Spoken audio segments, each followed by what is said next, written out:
لوگوں صبح کی نماز کے بعد 11 مرتبہ اور مغرب کی نماز کے بعد 11 مرتبہ سورہ قریش پڑھا کرو۔ شیخ الحدیث مولانا عبدالحسن نے ترجمہ کرتے ہوئے فرمایا الذی اطعمہم من جو، بھوک میں، فقر میں، غربت میں اللہ رزق کے حلال سے مالا مال کر دے گا۔ وَأَمَنَ مِنْ خوف، حکمران شیطان ابلیس اور دشمن سے اللہ تیری حفاظت کرتے ہوئے تجھے اپنے دامن میں بٹھا دے گا۔ ایک شرط ہے فَلْيَعْبُدُوا رَبَّ هَذَا الْبَيْتِ، نماز کی پابندی کرو، جماعت نہ چھوٹے، تکبیر اولیٰ نہ ٹوٹے، دنیا میں تیرا گھر اس وظیفے کی برکت سے امن کا گہوارہ اور جنت کا نمونہ بن جائے گا۔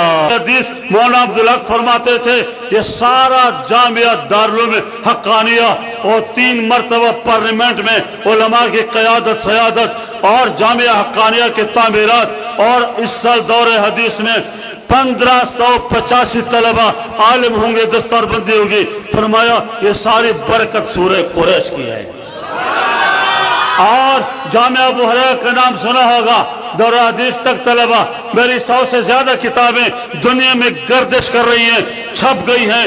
یہ اب شرح مسلم پہ کام شروع ہے، 18 جلدیں چھپ گئی۔ یہ میں ان سے سن کر اجازت لے کر جامعہ ابو ہریرہ القاسم اکیڈمی، اور میری ساری تصنیفات سورہ قریش کی برکت ہے۔